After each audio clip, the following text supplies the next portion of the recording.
All right. Hi, my name is Phil DeVol. I am so glad to be back with you. I've been to a number of your yearly events, your yearly meetings, going back to when Sheila Gilbert was with you. And I was thinking a lot about her and about the years that we've worked together. And I'm thinking about Tom Malloy and Jeannie Harper and so many of you that are using our work around the country. And it seems odd that I'm speaking about things that they know so much about. You have a lot of people using our work and they're real experts too. But of course, I'm always glad to talk about bridges and getting ahead in the work that we do. As it happens, I'm showing you four books right now. And I want to talk about the whole bridges concept with you. I have about 50 minutes. And so I'm going to be moving pretty quickly. But in the big picture, most of the work starts with the Bridges book that you see on the left. And that means that national trainers come to your community after people hear them and like what they're hearing and they want to do more in their community. They send people to become certified trainers so that you have your own stable of trainers in your community. So that's the foundational sort of thing, to get all the agencies that like the work to hear it and begin to use it. But shortly after that, you need to engage people in poverty. And so getting ahead and just getting by world is the way to do that. And they're beginning to then work directly with people in poverty. And then when they come out of getting ahead, they can join the initiative and help with that. The book on sustainability, The Bridges to Sustainable Communities, is sort of how to do a collaborative, how to build a community initiative. And most recently, we wrote Bridges Across Every Divide, and that's about working at the policy level. So I'm going to move, focusing a lot on the experience of people in poverty as they absorb these ideas so that you understand how they see it. And at the same time, know that this is exactly the same concepts that are being taught in Bridges too. So there are, expansion of these books too. So there are a lot of people in Saint Vincent de Paul who are using Getting Ahead While Getting Out, which is a restoration model for people coming out of prison. There's Getting Ahead in the Workplace, which is for, of course, low-income workers.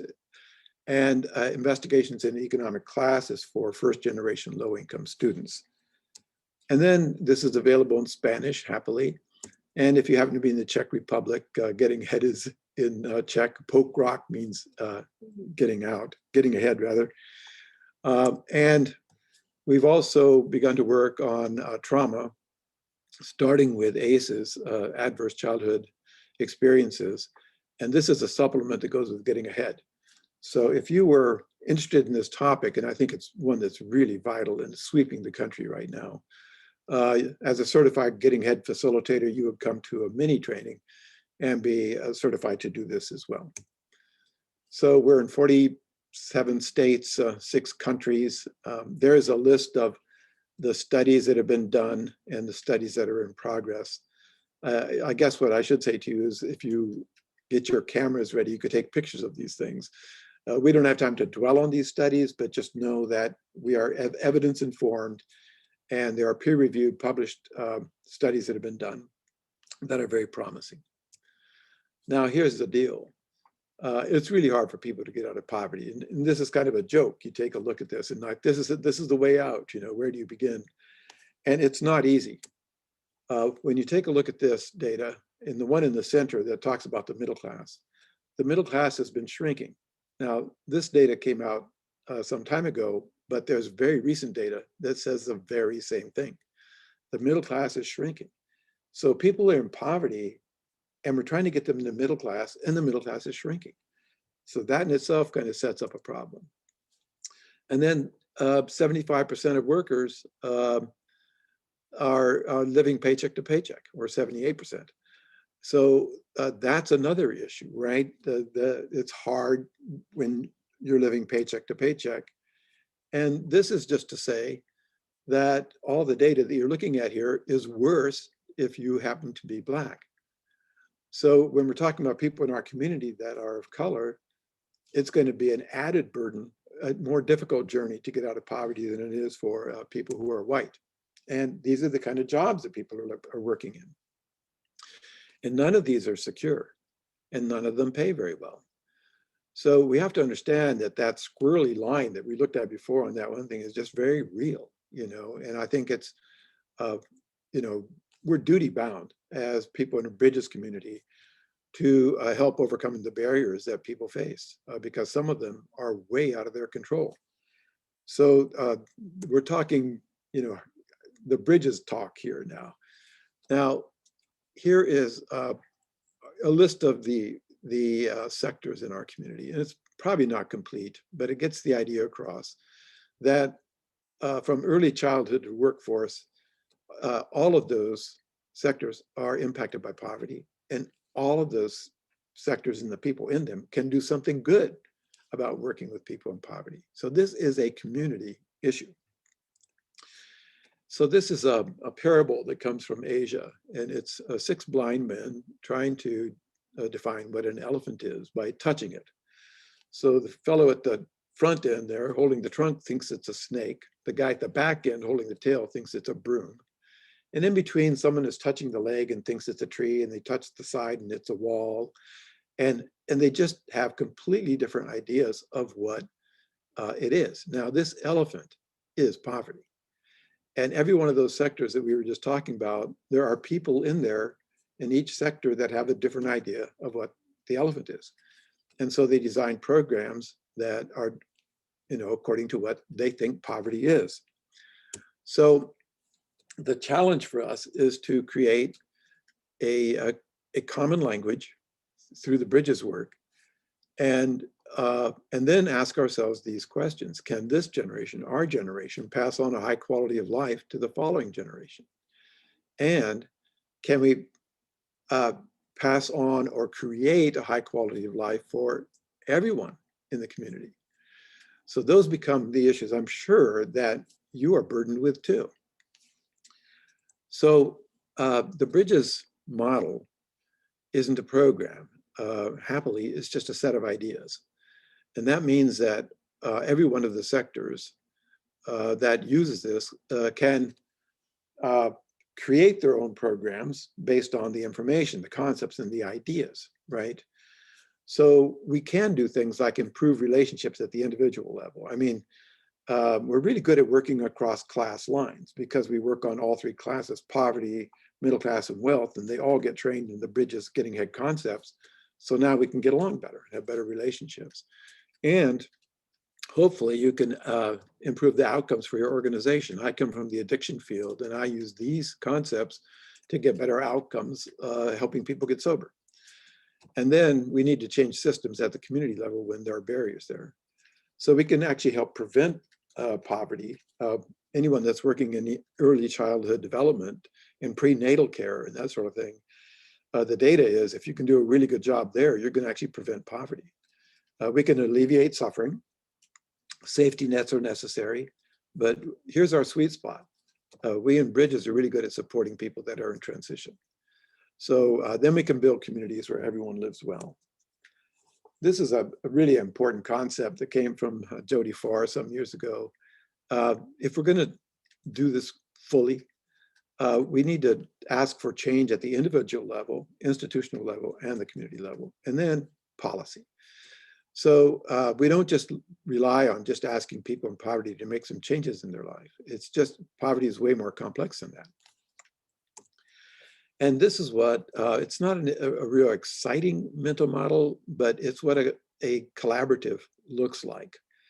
It has a purpose, a common purposes. And you look around the outside ring, you see all the sectors that we mentioned earlier. All those sectors could use this work. Somewhere in there, there's a catalyst. And we can never tell when we enter a community who the catalyst is.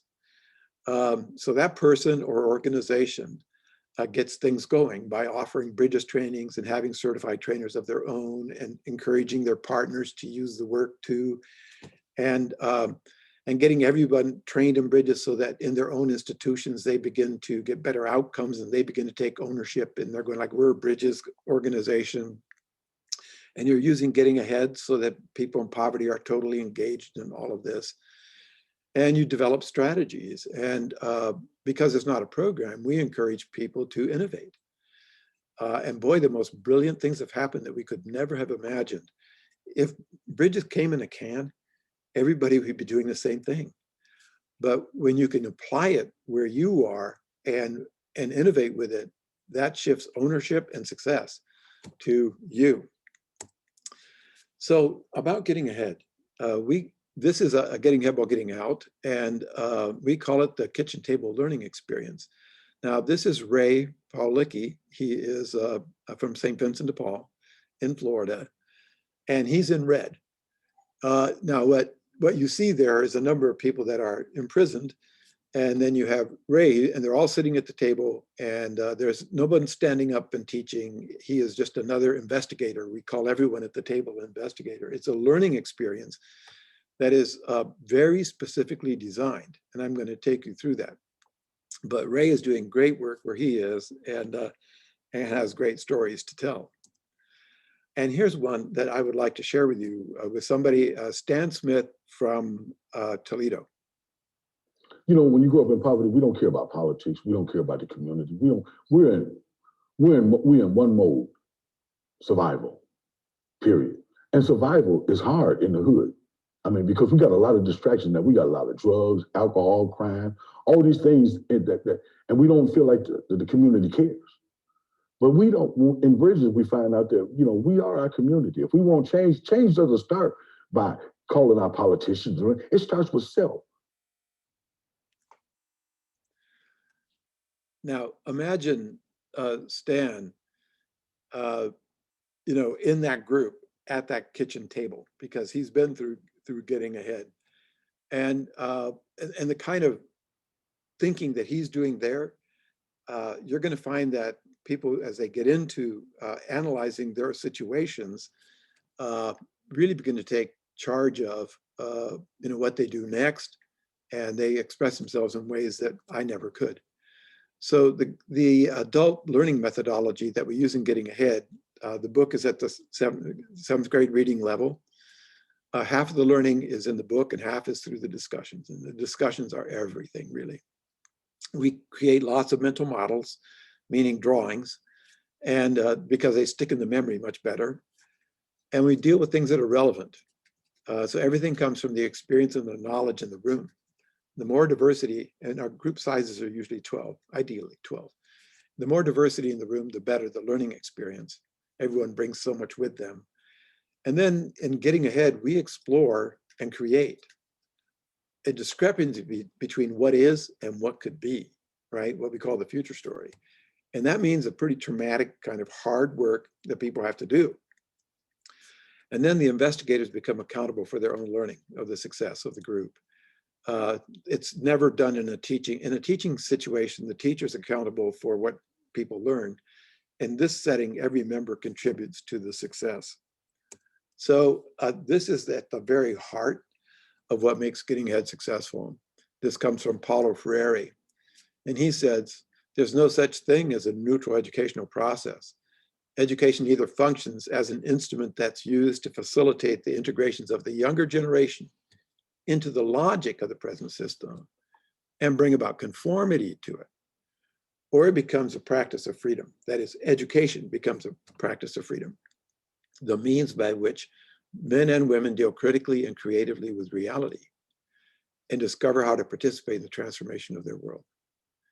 So that's why our facilitators are really facilitators and not teachers.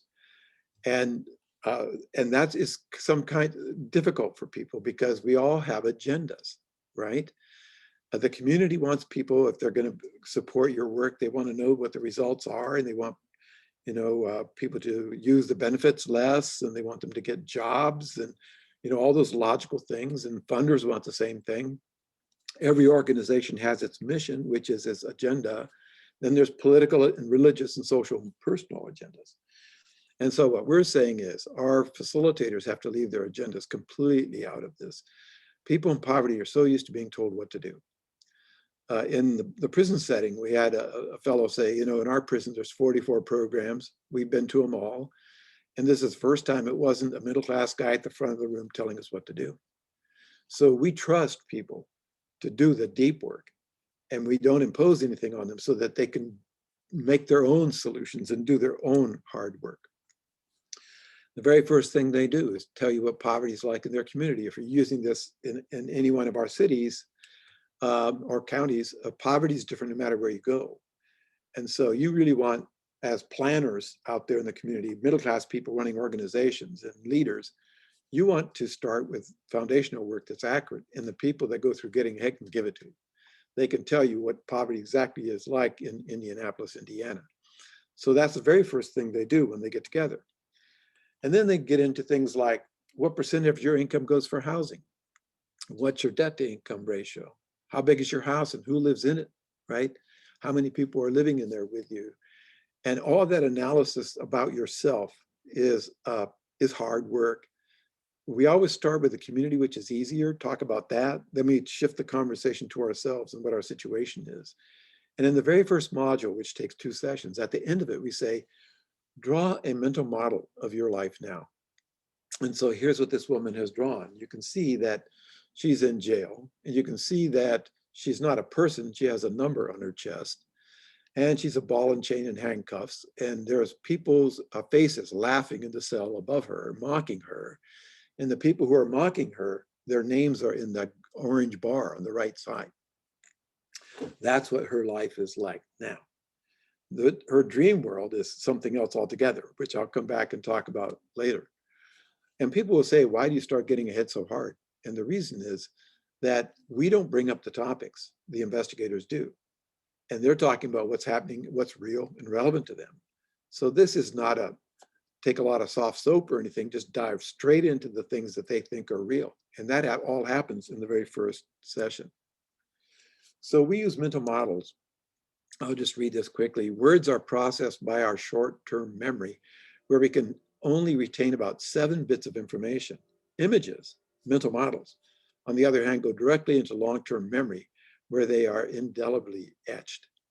So I'm willing to bet that you could go home and draw that mental model that you saw there for just a few seconds, and that'll be with you for a while.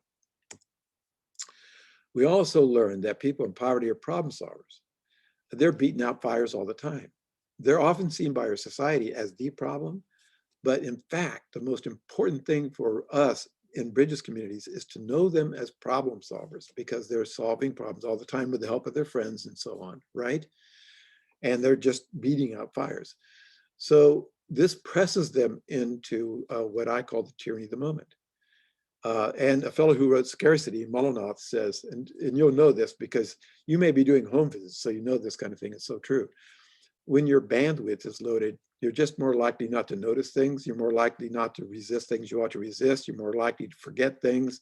You're going to have less patience, less attention to devote to your children when they come home from school. So the tyranny of the moment is something that keeps people stuck in the concrete world. And it makes it really hard for them to get into places where they can learn, which is where you need to be, is in the abstract world. And we deal with this in the second module because it's so important that people can deal with the tyranny of the moment and get to the abstract. So we share this mental model with them. We're about change. We talk about change. Every agency they go to wants them to change. And we think change is important too. So we go like, we're just putting our cards on the table, transparency. If you're going to change, you have to deal with the tyranny of the moment, right? And so I'm not going to go through this with you now. We don't have the time to do that. But this is all drawn by the group using a template that we provide the facilitator. And they own this drawing and they draw it themselves, because mental models to stick in your brain are better if you actually draw them yourself. So they learn how to deal with the tyranny of the moment and how to get to the abstract, which makes them available to learn for the rest of the time they're in getting ahead or anything else that they do. These are the kind of people that understand what the tyranny of the moment is. They have different words for it. They have different studies that they've done. If you've got a camera handy, take a picture of this if you want to learn more about that concept. I'll give you a few seconds to do that.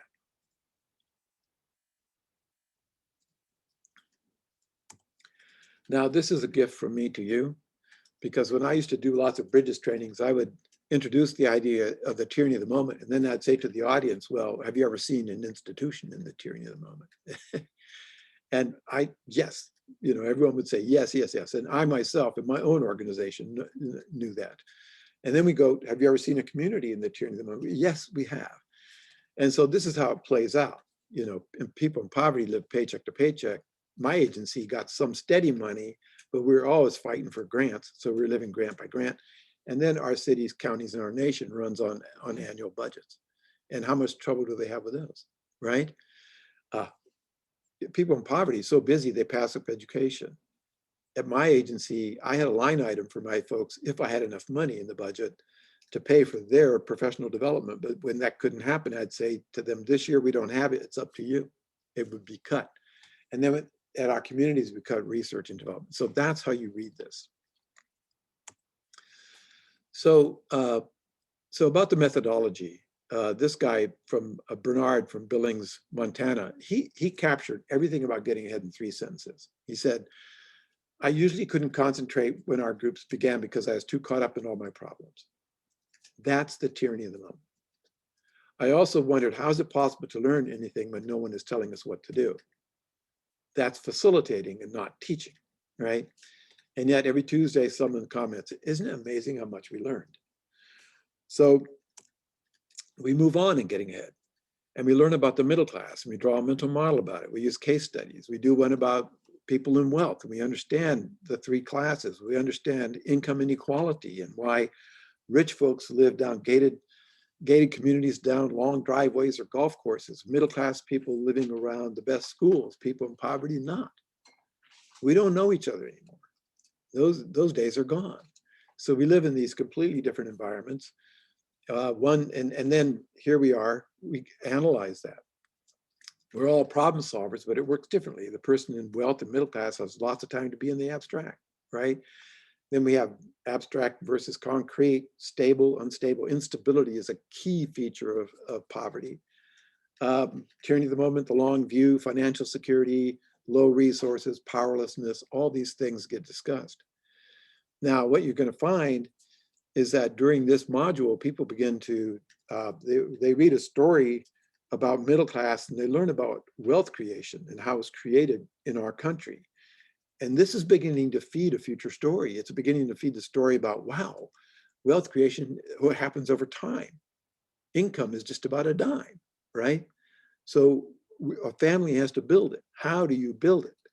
And how is it built in our country? And so this is beginning for them to put ideas in their head about middle-class life, things that they might go, yeah, if I had that, that might be something I want, see?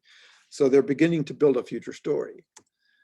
And then we go to, well, what are the causes of poverty? Because it's not just about you, right? It's about your individual behavior, which you see on the left side there. Lots of research on that. And incidentally, that's where conservatives are coming from, their think tanks and so on. At the other end, it's political economic structures, huge systemic things, and that's where liberals and progressives are coming from. So we have in our society an either or conversation. And it's so bad right now. But here's the deal. In Bridges, we honor research at both ends. We know that conservatives care about people in poverty, and so do liberals. And so this is a way for us to go, it's both and. You have to cover, if you're talking about dealing with the causes of poverty, you have to deal with individual choice and systemic stuff. And then there's 2 more columns. Where do you live? Is there a chance of getting out of poverty where you live? And then there's a huge issue about exploitation. So there are 4 things that have to be done to address poverty. And this allows us to work across class lines, across political lines, across the lines of race. We can come together and solve problems together. And this is a tool we use for that. So you see the 4 columns across the top of that, of the research. And then down the left side, are you going to take individual action, organization, or community? Now, we like to work at the community level. So real quickly, if you've got a problem with lots of payday lenders and getting at graduates that are having trouble, like happened in Springfield, Ohio, the guys that were on the Bridges Collaborative were mostly people that ran the organizations in town, men and women. They'd never been to a payday lender. They never needed one. And so they had getting ahead graduates on there too. And one of them said, well, I'm in serious trouble because of this. And so they decided, well, what can we do? Well, at the individual level, we need to have financial literacy available. Well, every place there's a getting ahead group, there's follow-up, there's a financial literacy thing now. And then human and social capital. Well, can the credit unions in the community compete with the payday lenders? Well, yeah, in Springfield, they went for that. For exploitation, one of the guys on the steering committee was an attorney. He took pro bono work to help people. And then finally, under political economic structures, Ohio was trying to pass legislation to limit payday lenders to 26%, and they became active at that. That is addressing all the causes of poverty, not just expecting the person in poverty to do it all. And this is what you can do as a collaborative. So another key point, in order to make changes, you might have to give up relationships for a period of time or modify those relationships. Now, coming from the addiction field, and if any of you have been in recovery, you know what I'm talking about. You have to be in dry places with dry people. Simple, right? Well, if you're in a relationship-based world and all your problems are solved with the help of people around you, like middle-class people call AAA, and people in poverty call Uncle Ray, right? And Uncle Ray and then someone else help you fix your car, and your whole day is taken up doing that. It's all relationship-based. The AAA guy drops you off at work and he fixes your car. So you have people around you that help you survive in poverty. You have bonded relationships with them, but some of them probably aren't good for you. So we have a sequence here. When you introduce a new idea, like you might have to give up relationships, we don't expect people to grasp that and understand it and know exactly what to do right away. So do you see number 3 there? Every concept we introduce that's complicated, we touch it again and again and again. We sequence it so that by the time they get through module 10, they've got it. They've talked about it at different levels throughout this. And so there are 5 different themes that run through getting ahead where the learning is sequenced. And here's the hidden rules of class. So now you know where the income inequality, we don't live together, we have housing in different places, we have different ways of looking at the world, and we don't know each other. So why don't we learn the hidden rules for each of our classes so that as a person coming out of getting ahead, like I'm Stan Smith, who you met earlier, and I'm going to meetings with Pete Gerken, the county commissioner, he's operating off of different hidden rules. I need to know what they are. And Pete Gerken needs to know where Stan is coming from. So through our trainings, we come to understand each other. Instead of being judgmental about people from other classes, those middle-class people are sort of snooty, right? Instead of being judgmental, we now have understanding, and we can actually build relationships that are positive out of it. So that's what's happening in Bridges communities. Now that makes us all outsiders. Gillian Tett wrote the book, The Silo Effect. And so she says, when we immerse ourselves in another world, we not only learn about the other, but can look back on our own lives with fresh eyes and fresh, clearer perspective. We become insider-outsiders. So that's what's happening in Bridges and the work that we do with people in poverty as we engage them in our work.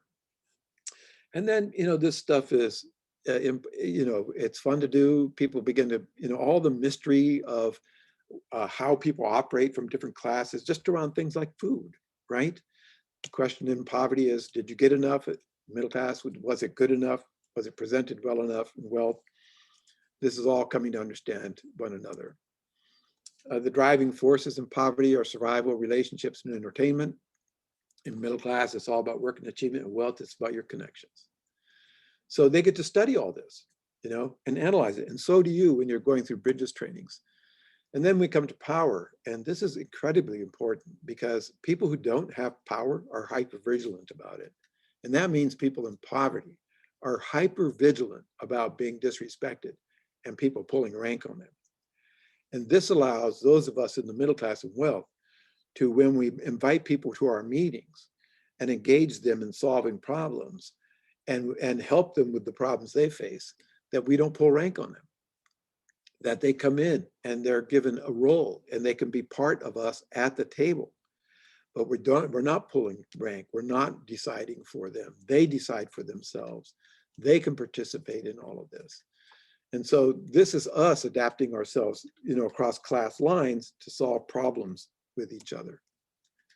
Another important thing is the language issues. This is one of the favorites. There's 9 topics that they investigate in language, right? This is the registers of language. People in poverty are typically in the casual and intimate registers. Our businesses run on formal and consultative registers, right? So when they come to school and work, they're expected to be working at the formal register. That makes college difficult for you, right? And for people who are working with people in poverty, and they notice a difference in the language, judgment frequently follows. My receptionist gave people in poverty the look because they came into our agency and were talking in the casual register. Her idea was, there's something wrong with you if you don't speak proper standard American English. Well, we had to help her with that. She couldn't keep doing that. That was insulting people the instant they came through, right? So this gives us, again, ways for us to understand each other. People love this module on language. And then we get to our definition of poverty. And Ruby Payne is behind so much of this. I mean, the language stuff came from her first book, A Framework for Understanding Poverty, and the Hidden Rules too, and also the definition of poverty. And that is the extent to which an individual and an organization or a community goes without resources.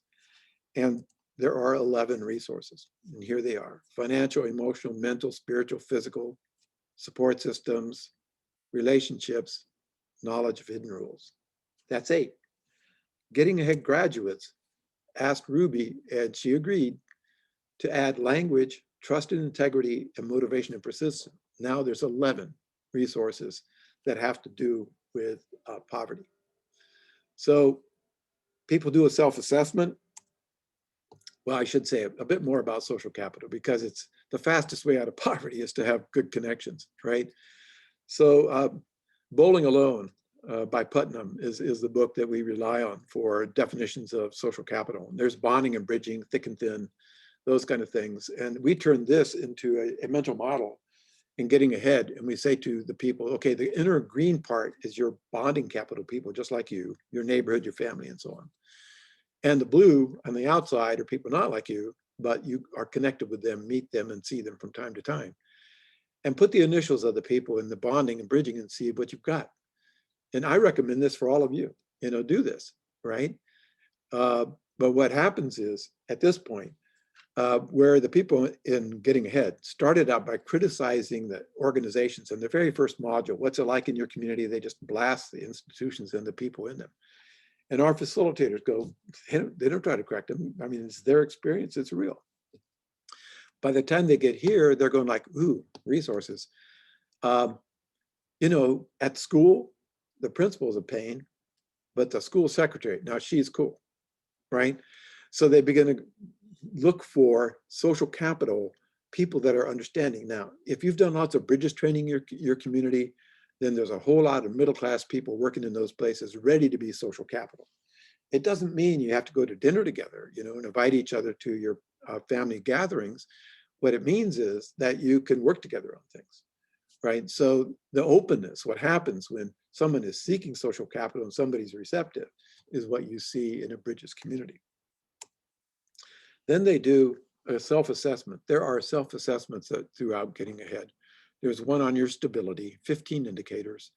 There's one on language and your ability to negotiate. And then this is the big one. And this is painful. People dread doing this, This is Kim Wiltz, and people tell me they just dread doing it. And here's what happened. On a 5-point scale, this is what she had. And she said she went to the restroom and cried for 20 minutes. But while she was in there, her motivation changed. She suddenly thought, my parents gave me these 1s and 2s. I was raised in generational poverty, but I'm smart. I'll use my brains. I'll pick which of these I want to build in the order which I want to build them, and I'll make a smart plan for it. Smart, specific, measurable, attainable, etc. And that's how I'm going to get out of poverty. And that's what people do. So then, because there's two storylines, we go to, well, let's do an assessment of the community. So this comes in module 8, but they start working on this in module 4. So as they learn the hidden rules, they learn about language, they learn about social capital, they're going to go out and meet the people that are in economic development.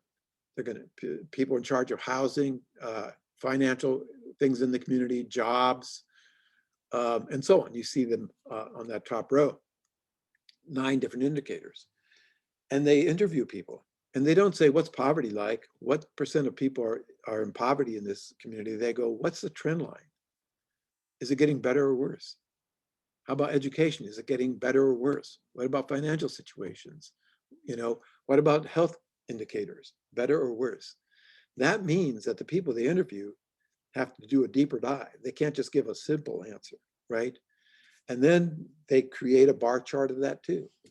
And then they can share this with the community. What they've done so far is they created a mental model of poverty. They can share that with the community, and they can share this with the community too, right? When it comes time to talk and learn from each other. So here's the golden couple. Look at how fine they look. Now we're celebrating at their graduation, and the man there brought this 3-ring binder, which is one of 2 3-ring binders that contained the information of their assessment of the community. When they went out and interviewed people, they came back with 2 3-ring binders. It's people in poverty are so used to answering to others, right? They're always answering to others. And for them to go to the elites, so to speak, in the community, people that run these different sectors of our community and interview them, they are the question maker and the question asker. And that's wonderful. Right? And they do it skillfully because now they know about the hidden rules, language issues, and so on. And then here's another tool that they use as they're moving towards making their plans. Here's the 11 resources, and which of them are about getting by and which are about getting ahead. So getting ahead means, changing your life, and getting by is just staying in the same place. So an easy one to understand is housing. So if you're in subsidized housing, and you are offered a job that's going to pay a whole lot more, and you're going to lose the housing, that's a cliff effect, right? This is a problem in America. You do so well that suddenly the supports go away and you're back where you started. So she's going like, I want the job, but I don't want to lose my housing. And she took the job. And here's what she said. The scariest moment was stepping from a shaky safety net to a shaky ladder. Maybe the job won't be there a year from now. It takes courage to do that, right? So the group does their own analysis and they help each other do this. I mean, they really get into it. They're deep into making these difficult decisions and choices. Now, here's the deal. They're setting the bar really high. This is what you should ask yourself. What is your institution doing?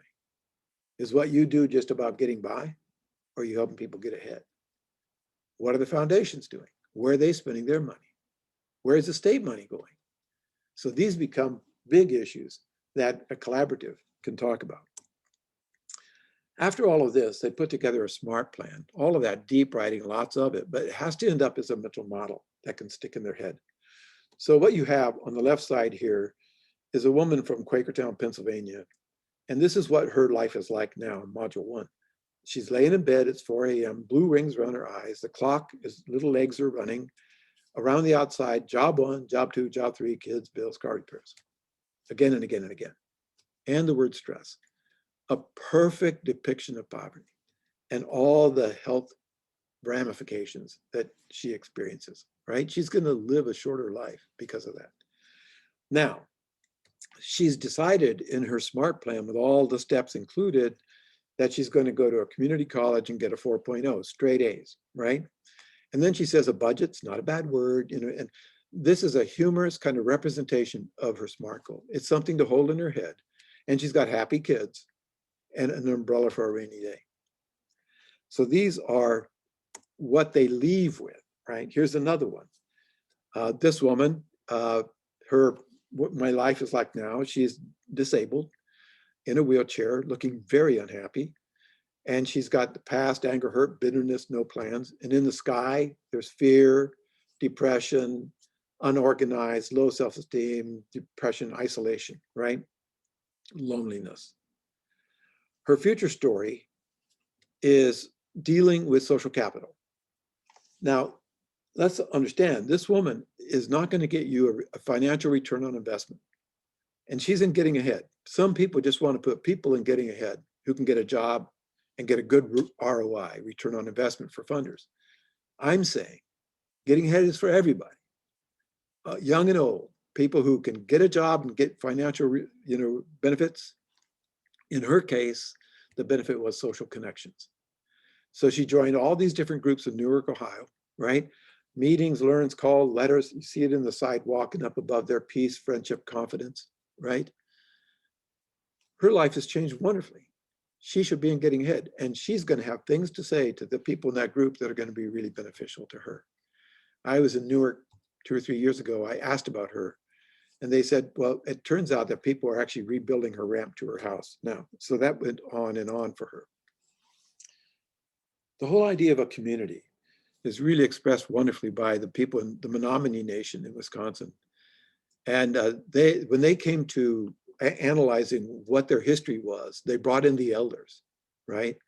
And so they took charge of explaining their own history, because some people had lost it because of, you see the railroad down in the left-hand corner, boarding schools, right? So this world with a medicine wheel that's rich, the traditions are there, they raise rice, they fish, right? All of that was demolished by poverty and by what happened as a result of boarding schools. The medicine wheel went pale, they ended up in poverty. This is what it's like now. Now what they've decided their future story is going to be for their community is they want their medicine wheel colorful again. They want to understand their own traditions again. They want to learn their language back. So this is a 3-part panel that is at the Mental Health Agency at the Menominee Nation. In getting ahead, because poverty is never just about you, there's 2 storylines. They always create a mental model of community prosperity. This is one from the Menominee Nation. Now I want to say something about getting ahead while getting out and the restoration model we have, because I know several of you are doing this, are working with reentry. We're now calling it restoration. And I want to just take this mental model and help you understand what it is. On the left side, when people are in prison, before they're released, a half a year to a year beforehand, they go through getting ahead while getting out. While that's happening, while they're doing that, the family should be getting ahead in our perfect model, right? The people outside should be getting the same the same way to look. And the community collaborative should be working. Do you see the work there? Getting ahead workshops, bridges, tactical communications, all the stuff that collaboratives do. Then there's a release. And then when they come out, they enter into the collaborative that exists for the community, and all the benefits it can give to getting ahead graduates, they can benefit from. So there's join the existing work that's happening with people who went through getting ahead. The people getting out can do the same thing. They come out of prison with 3 plans on the right side. One is for 72 hours, because that's when people get in trouble. The other is for how you're going to take care of immediate needs, the SMART plans. This has to do with housing, cars, jobs, medication, those kind of things. And then the same plan for building their resources that they do in getting ahead. They come out with 3 plans. So here's Stan again. Listen to him. I've been in prison most of my life, so I just want getting ahead, opening up so many doors for me to be able to have a wonderful life, to interact with other people. The best part is giving back. I love giving back to this community that I live in. Every Tuesday, I cook a meal for the neighborhood. We started off with 75 to 100 people. We're serving over 250 people now. And that day is a blessing. I cook with love. They love the food that I make. And one thing I love about my pastor, and he's also been to one of the conventions. He does bridges work. We're going to do 2 getting ahead classes, one with teenagers and one with their parents, so that we can break the recidivism of people going back and forth to jail.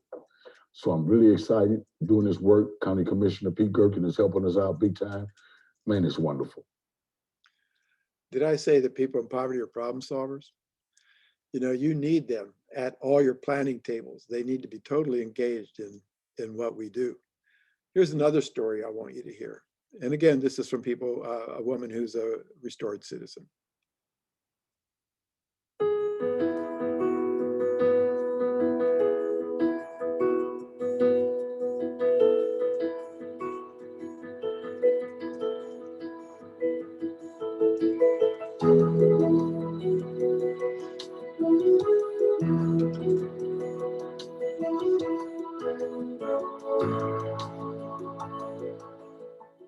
My name is Carrie Montgomery, and I am a 2016 Getting Ahead While Getting Out graduate.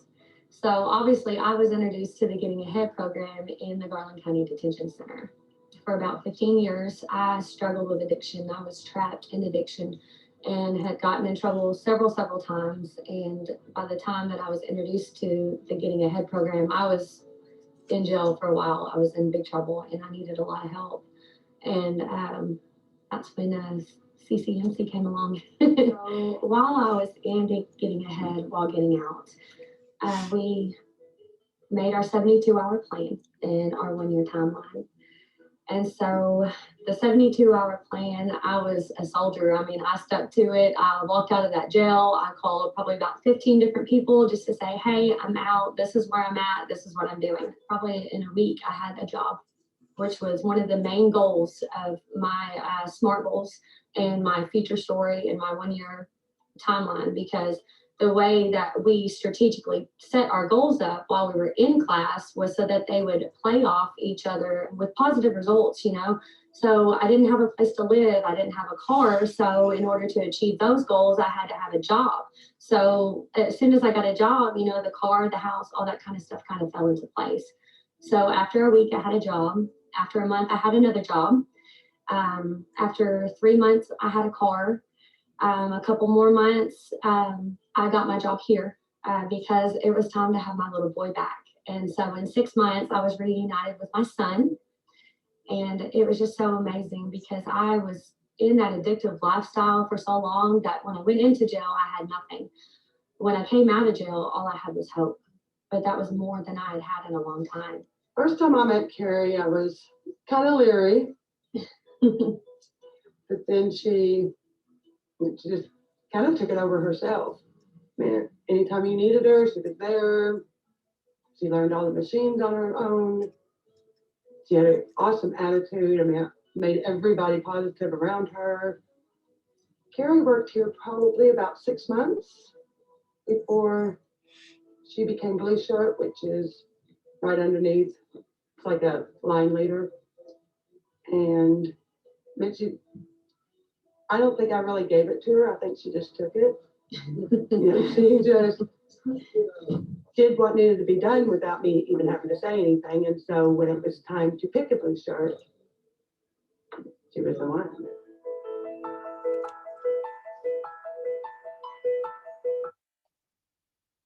When I came out of jail, Oops.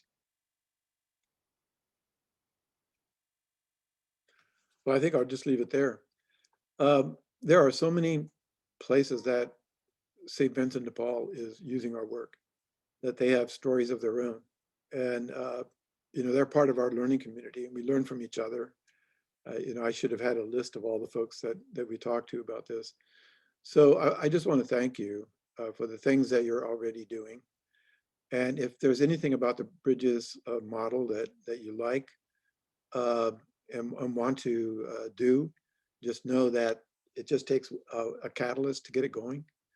And then, we will give you as much help as you can possibly get from us, and you have your own learning community at Saint Vincent de Paul. So I want to thank you for doing this for so many years and for giving me the opportunity to tell our story one more time. Thank you.